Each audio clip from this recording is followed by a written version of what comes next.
Feliz y buen día. Os voy a contar una anécdota que me pasó hace muchos años recién llegado a España. Un día vino un amigo a mi trabajo preguntando por mí. Se encontró con un compañero y este compañero le dijo al amigo: ¿a quién buscas? ¿Al moro? Refiriéndose a mí. Yo de casualidad estuve atrás escuchando. Claro, el compañero dio la vuelta, me vio con una mala leche, enfadado, y me pidió disculpas. Y le dije: acepto tus disculpas, acepto tu broma, con la condición de explicarte quién son los moros, quién son los árabes y quién son los musulmanes. Mucha gente hoy día no diferencia entre estos tres términos. Vamos a explicar en este programa, estos tres términos, de dónde vienen estos tres términos. Los moros, según el diccionario de la Real Academia Española, define la palabra moro es como natural del norte de África, de origen bereber, que profesó la religión islámica y habitó en España desde el siglo XVIII, 711, hasta el siglo XV, 1492. Pero ¿cómo llegaron los musulmanes a conquistar la península ibérica? Gracias a las conquistas del segundo califa ortodoxo, Omar, que conquistó Irak en el año 637, Siria 638, Jerusalén 640, Egipto 641 y Persia, o la actual Irán, el año 642. El Islam se extendió en toda Mesopotamia y el norte de África por el filo de la espada, obligando a los nativos a la conversión al Islam. En el año 661 nació el califato de Umayya en Damasco. En el año 680, el califa de Umayya, Yazid bin Muawiyah, nombró a Musa bin Nusayr como gobernador y representante del Islam en el norte de África, con la capital Tánger. Musa era de origen yemení, conocido en la traducción hispana como el moro Musa.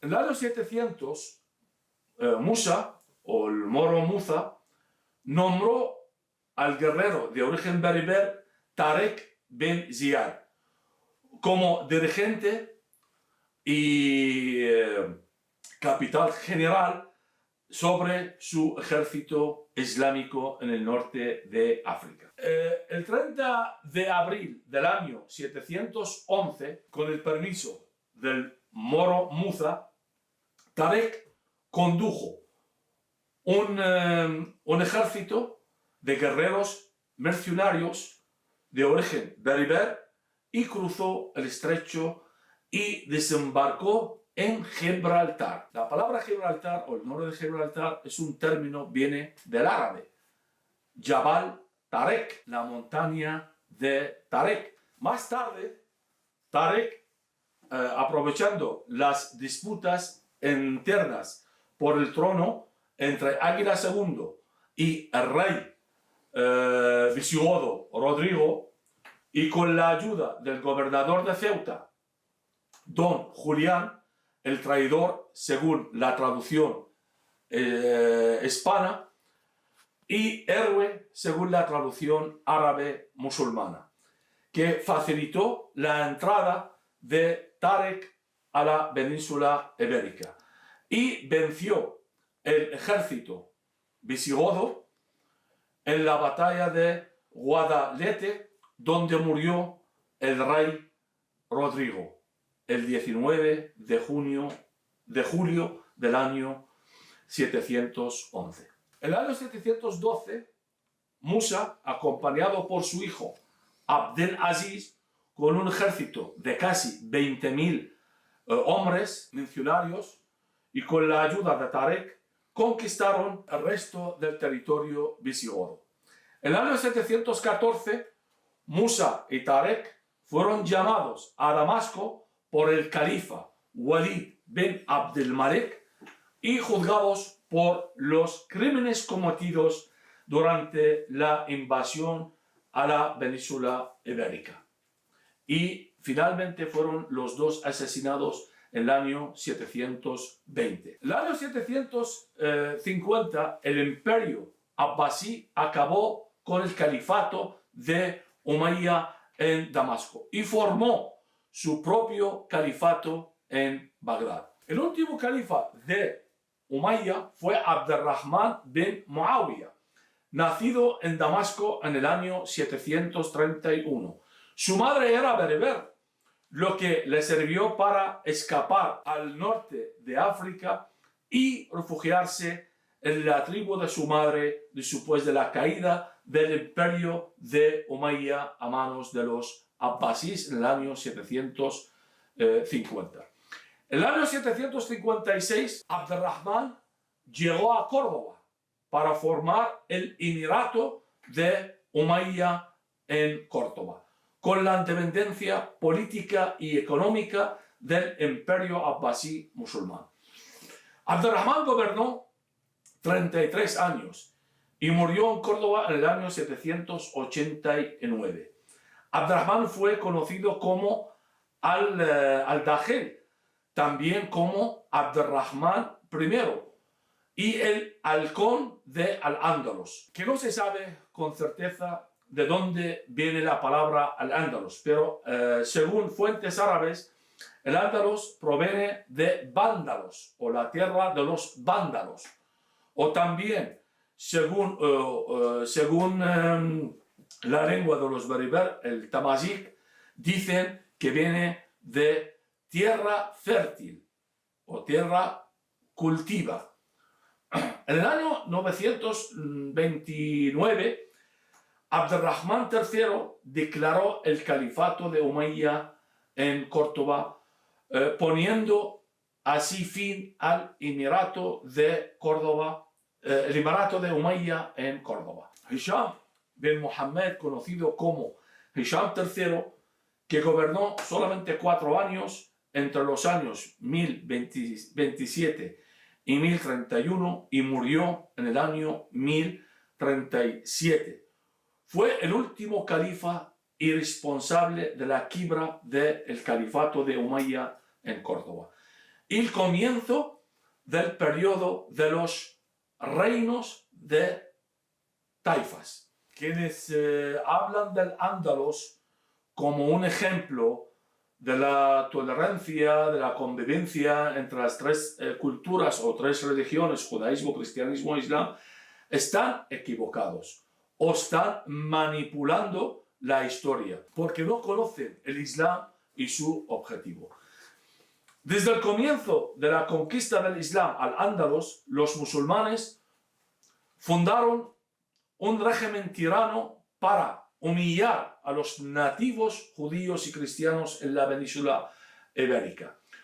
Los judíos y cristianos estaban obligados a pagar el tributo a los musulmanes para que puedan conservar su religión y sus prácticas y sus tradiciones religiosas en la península ibérica. Según la ley islámica, el que en el Corán, la sura 9, el versículo 29.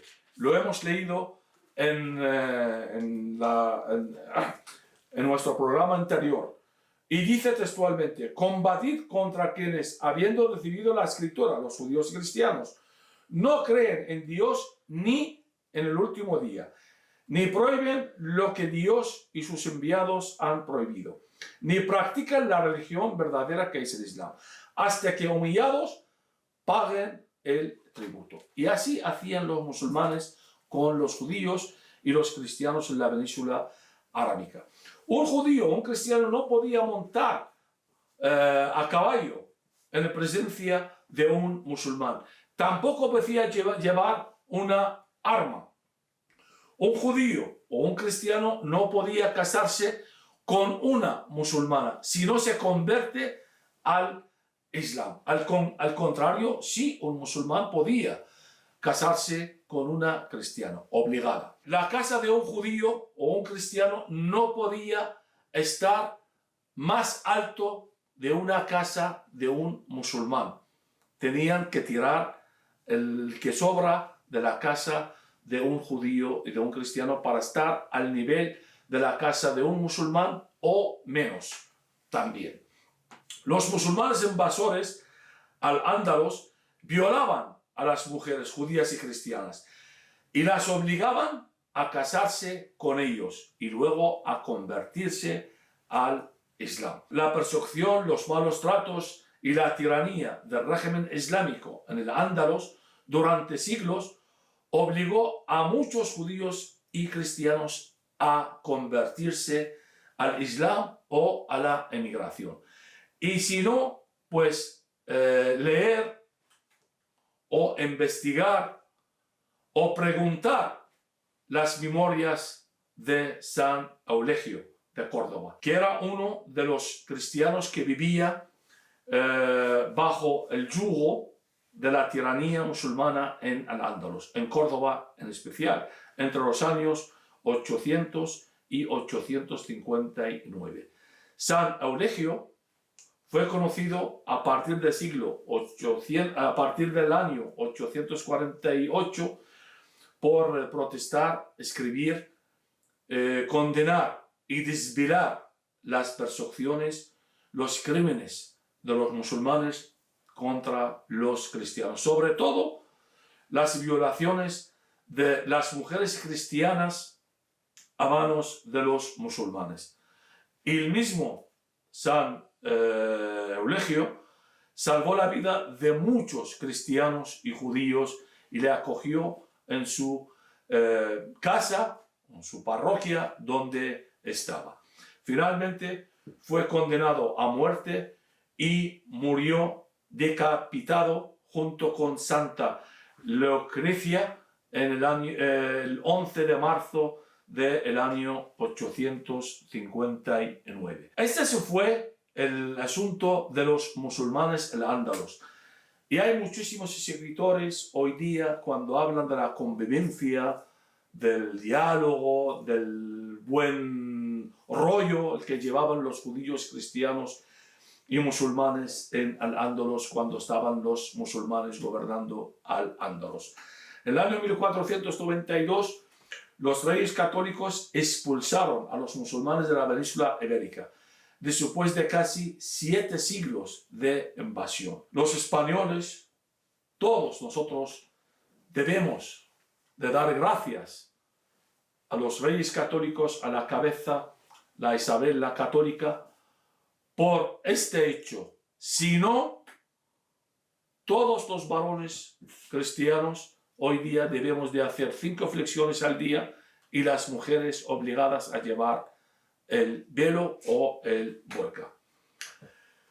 Ahora bien, ¿quiénes son los árabes? La palabra árabe viene del acadio y del arameo arbó, que significa desierto. Su origen se remonta a la península arábica o Jazirat al-Arab. La península de Arabia o árabe tiene una gran importancia por su estrategia geográfica. Está situada entre el Mar Rojo y Egipto por el oeste, el Golfo Pérsico y por el este, por el sur el Mar Árabe y por el norte Irak y Siria. Bajo la dirección de un jeque o una autoridad, los árabes en general estaban organizados en varias tribus. Eran pastores de cabras y ovejas buscando agua y la hierba dentro del desierto. Los árabes se dividen en 2 grupos principales. Los árabes del sur o los yemenitas o los árabes originales también le llaman, situados en el sur de la península arábica, en Yemen. Muy pronto estos disfrutaron de una civilización muy avanzada. Todos recordamos en la Biblia, sobre todo en el libro del Primero Reyes, el capítulo 10, cuando habla de la reina de Sabá, que visitó el rey Salomón en Jerusalén. La capital es Ma'rib. La Biblia habla también del reino de los Humayris, después del reino de los el reino de Sabá, en el siglo II antes de Cristo, invadidos por los abisinios o Etiopía a finales del siglo IV. Los árabes del norte o los ismaelitas, descendientes de Abraham. Ismael era hijo de Abraham, el primer hijo de su mujer, la criada egipcia Agar. Según la Biblia, en el libro de Génesis, el capítulo 21, Abraham echó a su mujer, la criada egipcia Agar, y su hijo Ismael, que tenía 19 años según la Biblia. Sin embargo, según la traducción árabe musulmana, Abraham, cuando echó a Agar y su hijo Ismael, Ismael era un bebé en los brazos de Agar. Le llevó, Abraham mismo le cruzó el Mar Rojo y llegó a la península arábica, a la ciudad, cerca de la ciudad de la Meca, y le dejó allí en un monte sin comida ni bebida. Agar empezó a suplicar a Dios para darle a comer a su bebé Ismael, que estaba en su brazo, según la tradición musulmana, y ahí brotó un pozo y salió agua y creció la hierba y empezaron a alimentarse de aquel hierba. Más tarde, Ismael creció y se casó con una egipcia y tuvo 12 hijos. Y estos, los 12 hijos o los 12 tribus, son los ismaelitas o los árabes del norte, los ismaelitas. Una de las tribus más destacadas y poderosas de los ismaelitas era la tribu de Quraysh, la tribu o la familia de Muhammad, el futuro profeta del Islam, que eran conductores de caravanas de comercio entre la Meca y el norte de Mesopotamia. En la época preislámica, la vida religiosa era muy primitiva. Los historiadores árabes afirman que los árabes adoraban muchas imágenes y algunos cuentan hasta 360 imágenes, cada día una imagen. Por encima de todos ellos, 3 imágenes grandes. Allat, que es el dios del cielo, Al-Manat, la diosa de la felicidad, y Al-Uzza, la diosa de la estrella. Todas estas imágenes estaban guardados en un templo sagrado para los musulmanes hasta hoy día. Se llama el Kaaba. El Kaaba es un templo 10 por 12 por 15 de alto, por dentro vacío, diáfano, no tenía nada, y estaban todas las imágenes estas guardadas dentro de este templo sagrado.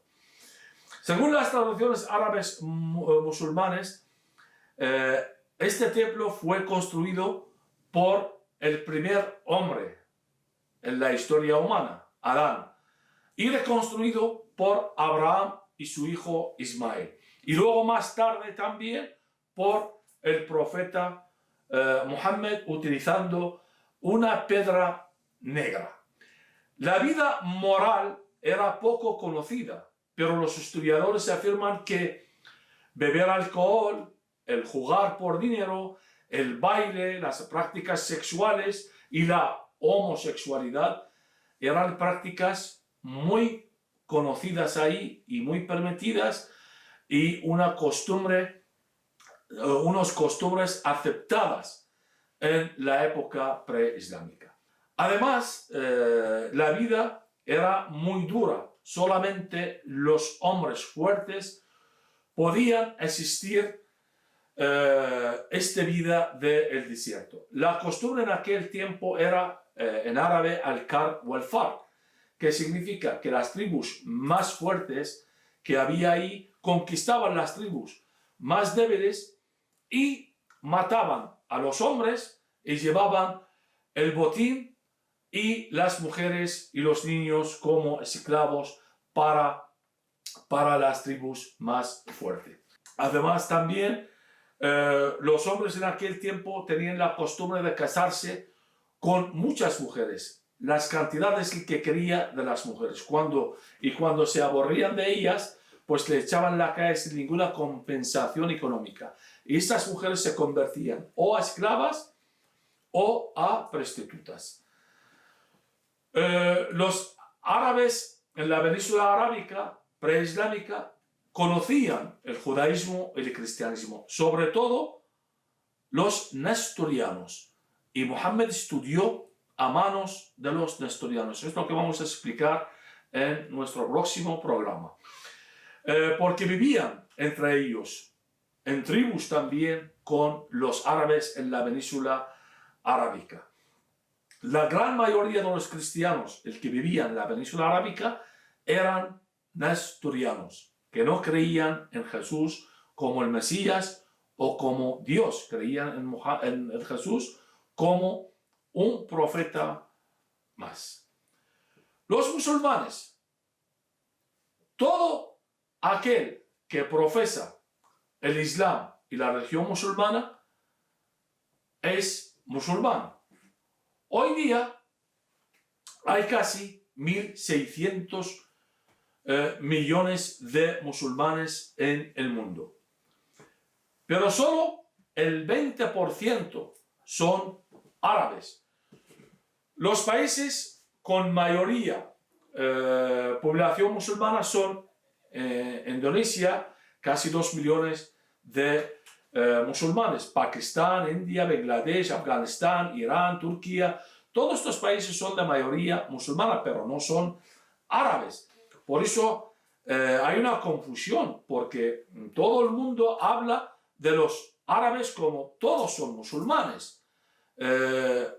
Hay también grupos o congregaciones cristianas dentro de los países árabes. Los musulmanes dividen a 3 ramas: chiíes, sunís y jawarij, o también se llaman yazidís. Estos viven en el norte de Irak y estos también han sido perseguidos como los cristianos, porque tanto los chiíes como los sunís le consideran apóstatas, que no son allegados del Islam, que no creen en el Islam. Por lo tanto, no todos los musulmanes son moros, ni todos los moros son musulmanes. Tampoco todos los musulmanes son árabes, porque, como hemos dicho, solamente el 20% de los musulmanes son árabes. Ni todos los árabes son musulmanes. Ni tampoco todos los que hemos nacido en los países hoy día de mayoría árabe musulmana somos árabes, moros o musulmanes. Yo todavía recuerdo cuando recién llegado a España, la verdad que no sabía hablar nada de español. Y bueno, pues era un cristiano, pues soy un cristiano, era y soy un cristiano practicante. Iba a misa, iba pues a reuniones cristianas y todo eso. Pues todavía recuerdo que algunos cristianos estudiosos, hasta historiadores, me presentaban como árabe, viene de Irak. Otros me presentaban como un musulmán converso. Hasta me recuerdo todavía un sacerdote me presentó como árabe, musulmán, converso y bienvenido al cristianismo y te damos gracias que has convertido al cristianismo. Y cuando les expliqué que nosotros somos descendientes de los primeros cristianos, de las primeras congregaciones cristianas en el Oriente, ya le quedó un poquito claro. Porque el cristianismo en realidad nació allí, en el Oriente, en Jerusalén, y se extendió el principio en todo el territorio del Oriente, el Oriente Medio y el Oriente Próximo, y llegó hasta Mesopotamia. Por eso nosotros los cristianos hemos sufrido y estamos sufriendo a manos de los musulmanes desde el primer siglo, a manos de los paganos persas, y luego con la llegada del Islam al Oriente Medio y el Oriente Próximo hasta hoy y día. Vamos a dar a conocer con más profundidad qué es el Islam, quién es Muhammad y qué son las fuentes de la ley islámica. Muchas gracias y hasta la próxima.